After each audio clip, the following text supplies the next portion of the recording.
welcome to Tales of Honor Podcast, a podcast dedicated to telling the true stories of the Congressional Medal of Honor.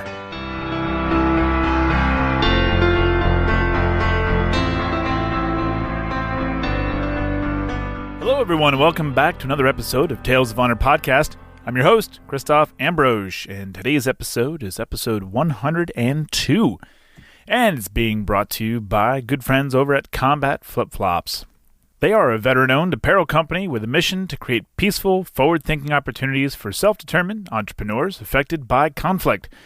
What does this mean? Well, simple. It means helping educate Afghan women and girls. It means helping remove unexploded landmines and other ordnance in Laos.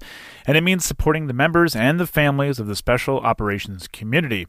Head on over to combatflipflops.com and be sure to check out all the good stuff they got going on over there and help spread the word on how Combat Flip-Flops is flipping the view on how wars are won. Business, not bullets. And now, a tale of honor. Travis Watkins was born on the 4th of September 1920 in Waldo, Arkansas, and when he was young, his family moved to Troup, Texas, where he grew up. Travis enlisted in the U.S. Army 3 months before his 20th birthday and received a Bronze Star for his actions during the Guadalcanal campaign during World War II.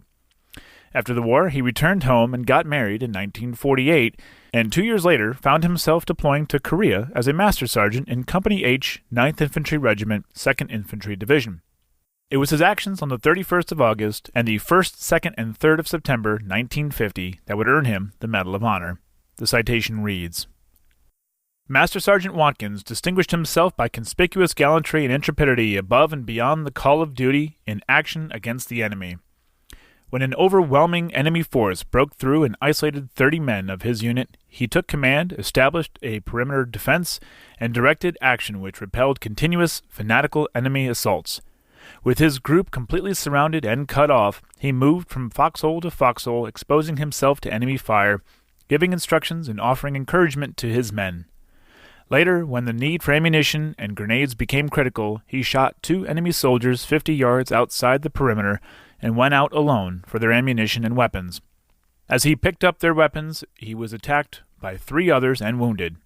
Returning their fire, he killed all 3 and gathering up the weapons of the 5 enemy dead, returned to his amazed comrades. During a later assault, 6 enemy soldiers gained a defilated spot and began to throw grenades into the perimeter, making it untenable. Realizing the desperate situation and disregarding his wound, he rose from his foxhole to engage them with rifle fire. Although immediately hit by a burst from an enemy machine gun, he continued to fire until he had killed the grenade throwers. With this threat eliminated, he collapsed and, despite being paralyzed from the waist down, encouraged his men to hold on. He refused all food, saving it for his comrades, and when it became apparent that help would not arrive in time to hold the position, ordered his men to escape to friendly lines. Refusing evacuation, as this hopeless condition would burden his comrades, he remained in his position and cheerfully wished them luck. Through his aggressive leadership and intrepid actions, this small force destroyed nearly 500 of the enemy before abandoning their position. Master Sergeant Watkins' sustained personal bravery and noble self-sacrifice reflect the highest glory upon himself and is in keeping with the esteemed traditions of the U.S. Army. Travis died of his wounds 2 days before his 30th birthday, and 5 months later, on the 16th of February 1951, was posthumously awarded the Medal of Honor. A memorial service has been held every year since 2008 on the Saturday closest to the National Medal of Honor Day at his grave, and a transport ship, the USNS Watkins, was named in his honor.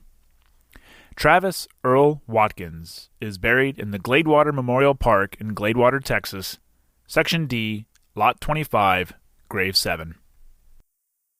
And that was a Tale of Honor.